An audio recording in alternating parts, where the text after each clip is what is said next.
On the evening of the 24th of February 1978, 5 friends from Northern California set off to watch a basketball game. They never returned. Months later, 4 of them were discovered dead in the remote wilderness of the Plumas National Forest, 70 miles from their intended destination. The 5th man has never been found, alive or dead. The disappearance of the men from Yuba County is a case we have explored before. However, in the years since, Bedtime Stories has become aware of previously unavailable information that sheds an entirely different light on this infamous story. Thanks to the work of one diligent investigative writer who graciously agreed to collaborate on this, we may finally be ready to revisit the tragedy of the Yuba County Five.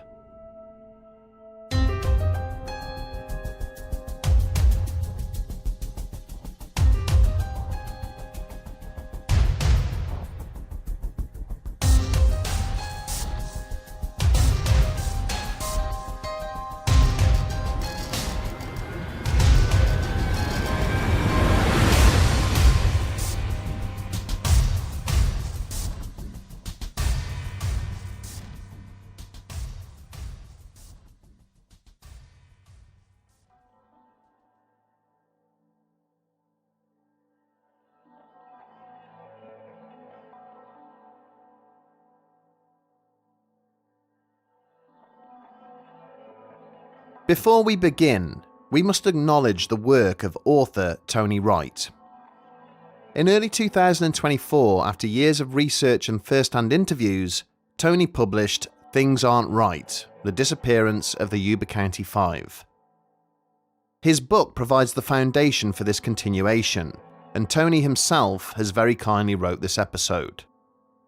If you wish to explore the case in greater detail, you can find a link to Tony's book in the description.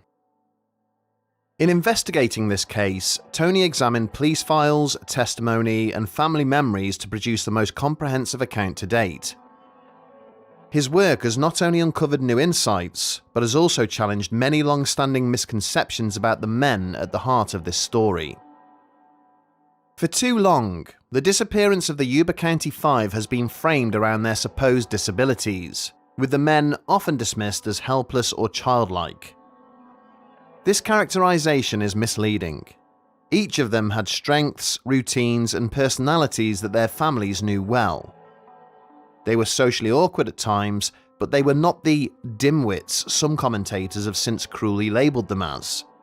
They were capable adults with fulfilling lives, whose routines and bonds of friendship mattered deeply to them. Understanding this is crucial. It reshapes how we view not only the men themselves, but also the assumptions that have shaded this case for decades. To appreciate why the narrative of vulnerability and incapacity has lingered so strongly, we must return to the events of the 24th of February 1978, and to the men at the centre of this enduring mystery. In the unlikely event that you have not heard this story before, we will provide a brief recap of what happened. However, we strongly recommend going back and listening to our original episode on the case for a fuller account. The 5 men at the heart of this case were Ted Weir, aged 32, Jack Hewitt, 24, Bill Sterling, 29, Jack Madruga, 30, and Gary Mathias, 25. All were connected through a non-profit program called Gateway Projects, which provided employment, coaching, and support for those living with developmental or psychiatric challenges. Many pointed to their involvement with Gateway as proof that these men were slow, or to use the terminology of the time, mentally retarded. This portrayal was deeply unfair. In modern terms, most of the group would likely have been recognised as being on the autism spectrum, with traits consistent with what we now call Asperger's. They were not unintelligent, nor incapable. The only one with a diagnosed psychiatric illness was Gary Mathias, who had schizophrenia. Yet even in his case, family members said he had been stable for 2 years thanks to treatment and medication. The 5 shared a strong bond through basketball. They played for Gateway's team, the Gators, and were due to compete in a big tournament on the morning of the 25th of February 1978. The night before, on the 24th, they drove Jack Madruga's 1969 Mercury Montego north from Yuba City to Chico to watch UC Davis take on Chico State. The journey was about 50 miles, and they cheered enthusiastically as UC Davis secured the win. What happened on the drive home remains the central mystery. Instead of following the main route south, the men somehow ended up far off course. At some point near Oroville, the Montego left the highway and climbed several thousand feet into the Plumas National Forest. It was winter, the roads snowbound, and none of the men were dressed for such conditions. When Madruga's car became stuck in drifts of snow on a remote forestry track, the group were stranded. What followed is pieced together only from fragments. One man, Joseph Shones, later reported that on the same night, he too had become stuck in the snow just a short distance up the road. He claimed to have seen or heard people outside during the night, though his recollections changed with retelling. Beyond that, we can only infer. What is known is stark. The Montego was located not long after the search began, abandoned on a remote mountain road with a quarter tank of fuel, food, and maps still inside. But of the men themselves, there was no sign. It wasn't until June, many months later, that motorcyclists stumbled across a Forest Service trailer 15 miles from the car. Inside was Ted Weir. He had succumbed to the cold and starvation after weeks of survival, losing nearly 80 pounds in body weight. Tragically, survival rations and heat sources, which might otherwise have saved his life, had been left unused in the trailer. Over the following days, the skeletal remains of Sterling, Madruga, and Hewitt were located in the woods nearby. Only Gary Mathias was never recovered. His shoes were found in the trailer, but no trace of his body has ever been located. Decades later, the questions are as haunting as ever. Why had the men driven into the mountains in the first place? Why abandon the car when the road would have been the surest path back to safety? Why did Weir fail to make use of the supplies that could have kept him alive? And above all, what became of Gary Mathias? The facts in this case ceased to add up the moment their car turned onto that mountain road. From that decision onwards, every answer only seems to open the door to more unsettling questions. When we strip this case down to its bare bones, one name comes up again and again: Joseph Shones. As the person who claims to have last seen the men alive, and the only one confirmed to have been on that mountain at the same time, almost every timeline, theory, and official record hinges on his testimony. But before Tony Wright, few people seemed to show much interest in who Joseph Shones was, and more importantly, how he might play into the mystery. Shones was 55 years old in 1978. He was a local of Berry Creek, a small community located around the Oroville-Quincy Highway, and few people who lived there had many good things to say about him. Most described him as abrasive, even something of a bully. He was a heavy drinker and had a reputation for being quarrelsome in public. This is significant for several reasons, but mainly because when the Yuba County Five went missing, residents of the Berry Creek area were shocked to find that the authorities were trusting Shones of all people. But the truth is that they had no other choice, and neither do we. So let's take a look at the events of the 24th of February from his point of view. That afternoon, Shones had stopped at the Mountain House Lodge, a weathered bar and rest stop perched on the edge of the Plumas. Staff recalled him drinking beers around 5 o'clock, after which he left and began to drive up towards the snow line. At least one employee found this odd, as he was not only travelling away from Berry Creek, but that northern pass was notorious for trapping cars for hours. According to Shones, whilst driving up the snowy incline, his Volkswagen Beetle veered off the track into deep snow. As he struggled to push the car free, he claimed to have suffered a heart attack. Weak and gasping, he crawled back into his car, turned the engine over for warmth, and waited. Hours slipped by. Then, around midnight, he saw headlights and watched another car come to a stop about 100 yards behind him. It was a Mercury Montego, the same model later confirmed as Jack Madruga's car. What happened next? Well, that depends on which of Shones's many versions you believe. In his first retellings, he described seeing 5 figures climb out of the car, pause, and then retreat into the forest without a word. In later accounts, Shones claims he saw a red pickup truck trailing the men, driven by a man with a woman and a baby inside. Sometimes he claimed to see the 5 jump into the bed of that truck. Other times they simply melted into the darkness. Whatever the case, he says he tried calling out for help, only to be ignored entirely. By dawn the next morning, Shones had run out of fuel and was on the verge of freezing, so he began the 8-mile walk back down the highway towards Mountain House. He would later say that he took a moment to investigate the Montego upon passing it, hoping that he might use it as a place to rest. But upon looking at the objects in the back, which included either baby toys or clothes, he decided to just keep walking. Either way, for a man who had just suffered a heart attack, walking this distance should have been impossible.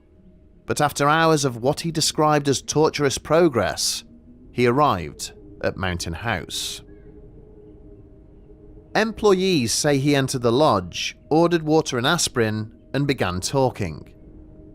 However, he said nothing about being stranded in the mountains, nothing about his Beetle getting stuck in the snow, nothing about having a heart attack, and nothing about seeing 5 strangers in the night. At least one witness claimed he repeated the phrase, "I should have done this 2 years ago," several times, which he found odd. For a man who should have been in urgent need of medical attention, his behaviour makes little sense. After a few minutes, a couple at the bar offered him a lift home to Berry Creek.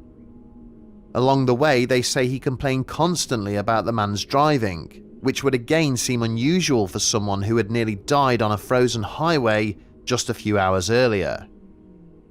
Back home, Shones told his wife, Cindy, about his ordeal. Though we can't verify what he said, we know that instead of rushing him to the hospital, Cindy focused on recovering his Beetle. With a local man's help, she returned to the mountains where they found Joseph's car.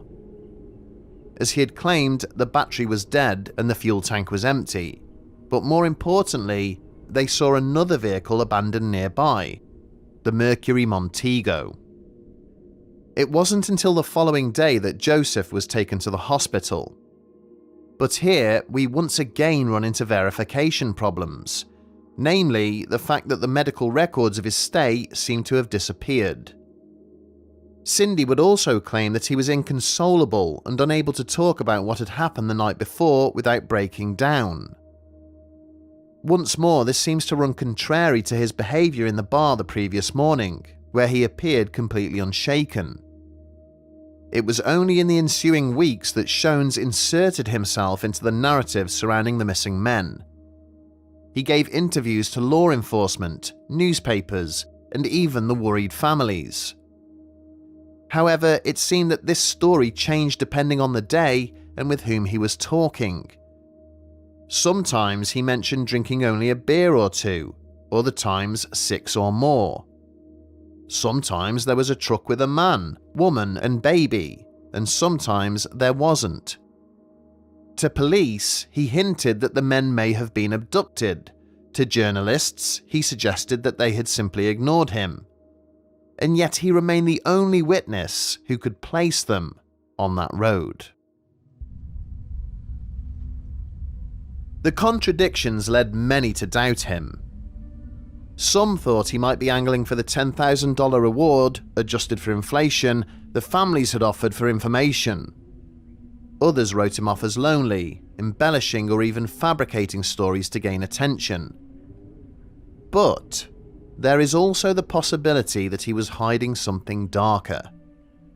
He had a reputation for throwing his weight around, drinking too much, and acting unpredictably.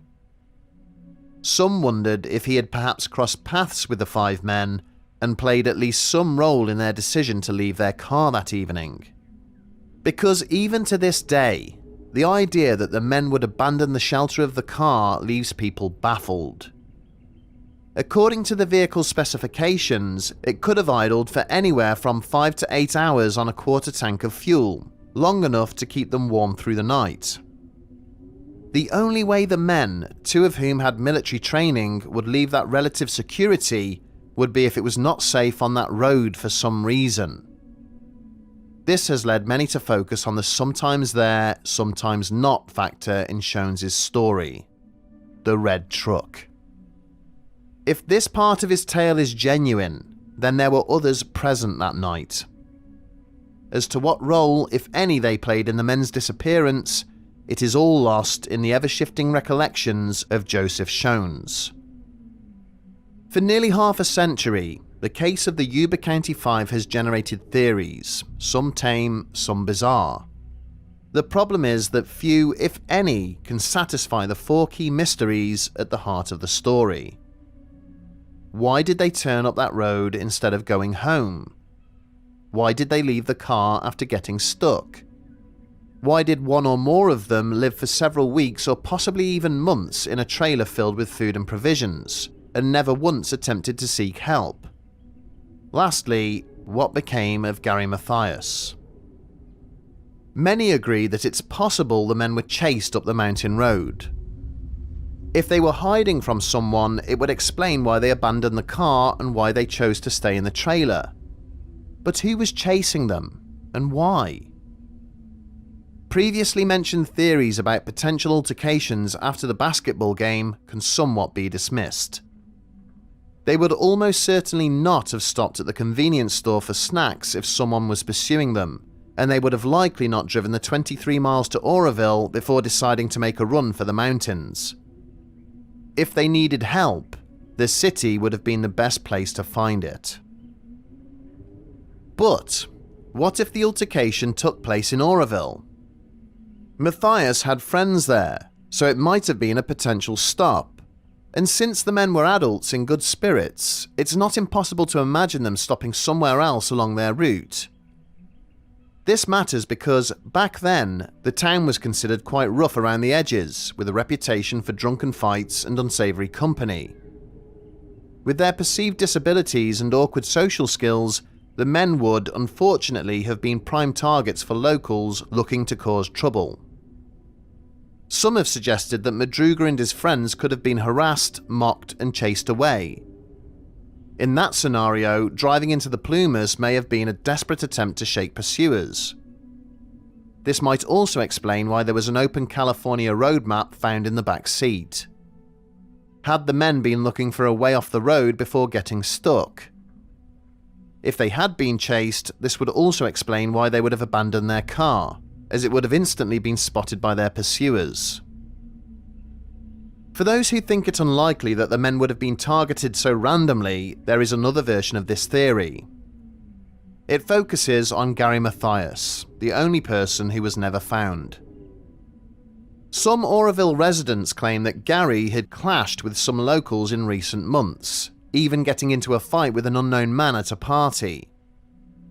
There are also stories indicating he had a confrontation with a man named Farron Delosier, who just so happened to be married to Jack Hewitt's sister. Could someone with a grudge against Mathias have spotted him and forced the group up the mountain road? Many argue that it seems more plausible than a complete stranger doing the same. In our first episode, we mentioned how in 2017 a person claiming to be Hewitt's sister-in-law came forward to state that Mathias had been attacked and thrown off a bridge, causing his friends to panic and flee for their lives. This could theoretically explain why Mathias was never found, and there is indeed a large bridge, the Bidwell Bar Bridge, at the entrance to the highway. This could be further supported by the fact that some claim shell casings were found at the entrance to the mountain pass. If someone had shot at the men, they would have been well justified in driving further into danger. It sounds like a long shot, but the fact that a couple of Jack Hewitt's extended family members seem to be involved raises a lot of questions. Others point to a similar occurrence, only this time the suspect is a town bully, mentioned by Gary's family.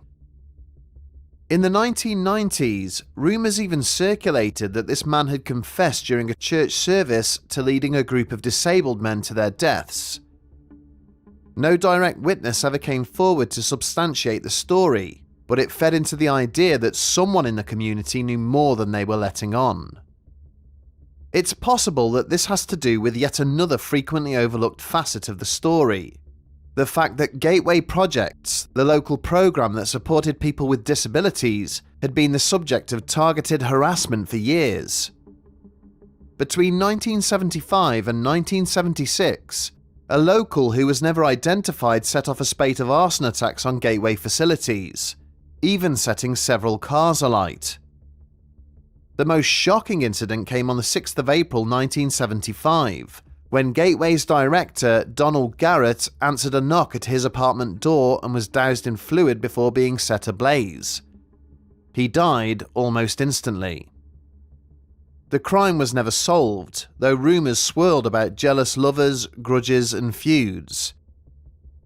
It's been theorised that one or more members of the Yuba County Five may have known something about the arsonist's identity. If true, then their disappearance could have been an attempt to silence them permanently. Some researchers have discovered a possible suspect for the arsons and murder of Donald Garrett, but no name has yet been disclosed. Of course, this wouldn't be Bedtime Stories if we didn't consider at least one possibility involving the paranormal. And when we revisit the details of this case, there is one particular police report that stands out as curious. It records a witness, Janet Kathleen Enzera, who told investigators that Gary Mathias had confided in her more than once about a recurring dream. In it, he claimed that he and several others would one day vanish, taken away alongside strange lights and people from outer space. At the time, her statement was dismissed as irrelevant. They simply depicted the ramblings of a man known to suffer from psychiatric illness. But placed alongside what happened to the men, it becomes harder to ignore. What if Gary's nightmare was not delusion, but premonition? What if his illness allowed him to somehow tap into a higher plane of consciousness? And what if, on the night of the 24th of February 1978, something far stranger really did occur on that lonely mountain road? There have been many accounts both in America and elsewhere of vehicles pursued by unidentified flying objects. Drivers report being followed for miles by glowing lights in the sky, sometimes experiencing engine trouble, strange interference, or overwhelming dread. The Oroville-Quincy Highway, which the men travelled that night, would have been almost deserted at that hour. Outside of the town limits, there were no streetlights, no traffic, and no houses for long stretches, only blackness on either side of the road. In such an isolated setting, an encounter with something unusual could have been terrifying. If a light or object descended upon the car, it might explain why the men suddenly left the main highway and drove up into the Sierra foothills. Turning onto a remote Forest Service road, rarely used by the public, may have been a desperate attempt to escape whatever was following them. The men might have witnessed something extraordinary, something so disturbing that it sent them scattering into the forest.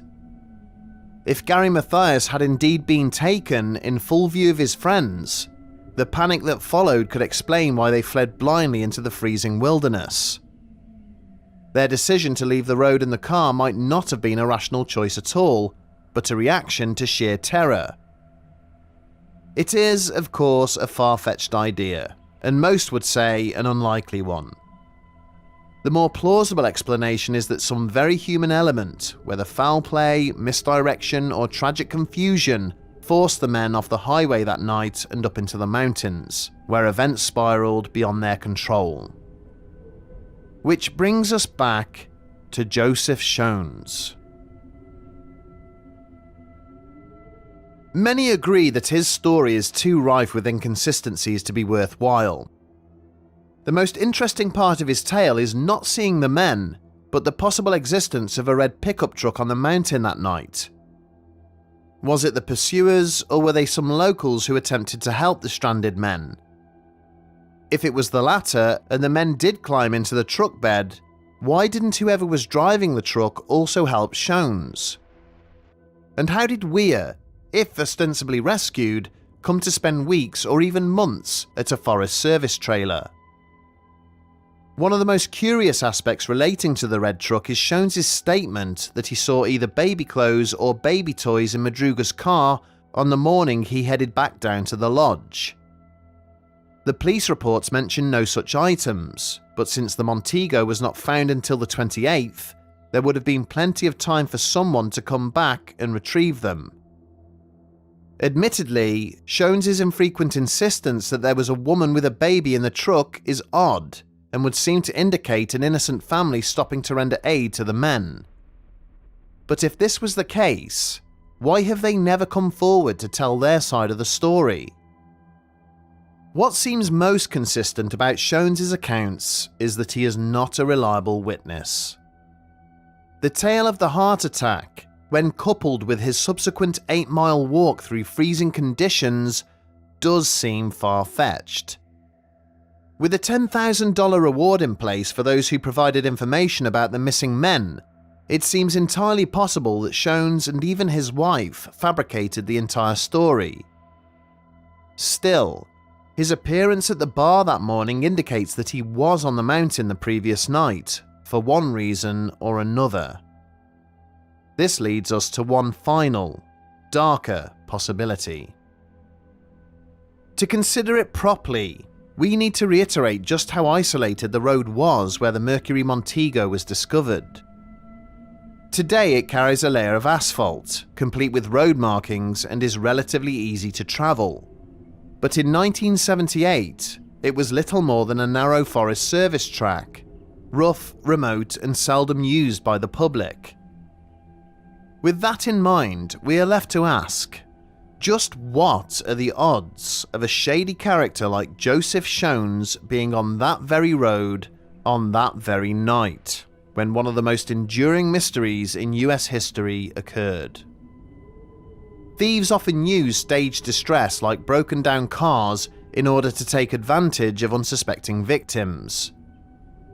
Perhaps Shones had agreed to partake in such a ruse, pretending to have car trouble whilst waiting for someone to come by and render aid. Maybe the people in the red truck flagged the men down near Oroville, claiming that their friend or family member had gotten stuck on the mountain road and needed 5 strong men to help push their car out. A child in the car would certainly be disarming and give the impression of safety. When they arrived at the Volkswagen Beetle, Shones, the people in the truck, or all of them, could have robbed the men at gunpoint. But what if something went wrong? What if Matthias fought back and was killed, sending the other men running into the woods? Worried that they might return and report the incident to the police, the family and Shones might have waited in their vehicles, giving them time to clean up the scene. And maybe, when the men didn't show up the next day, the thieves took the keys from the car, split the money, what little of it there was, and went their separate ways, convinced that the wilderness would deal with their victims, which, unfortunately, it did. It is thought that only Weir had managed to make it to shelter, but he was in no shape to seek help.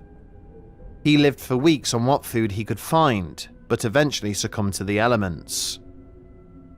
As for Shones, the morning after the robbery, he realised that his car wouldn't start for real, forcing him to travel back down to the lodge. When the investigation began, he knew that employees would be able to place him on the mountain that night, and he concocted the whole heart attack story as a cover. This chain of events, while speculative, does tie together many of the loose ends. It explains nearly everything about that night, including why the people in the red truck never came forward and why it only sometimes appears in the story. Shones may have been having trouble separating fact from fiction, and once he slipped up about the truck, he had to weave it into the overarching story. Unfortunately, Shones has long since passed away and took the truth of those events with him.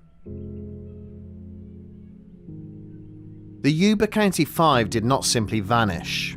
They travelled up a road they had no business driving on, where they abandoned a perfectly good car for a perilous 15-mile trek in deep snow. Why? That's the question that has hung bleeding in the air for nearly 50 years. Fortunately, Tony Wright's book and the work of other independent researchers have brought fresh attention to long overlooked details, particularly the shifting testimony of one Joseph Shones. For the families of Ted Weir, Jack Madruga, Bill Sterling, Jackie Hewitt and Gary Mathias, this offers a measure of comfort that one day, the truth of what happened on that frozen February night might finally come to light. Decades later, the fate of the Yuba County Five continues to haunt the silence of the Plumas National Forest. The tragedy lies not only in their loss, but in the unanswered questions that still surround their final journey. Until those mysteries are resolved, their story endures. A reminder of lives cut far too short, of five friends who set out together but never returned home. May they rest in everlasting peace.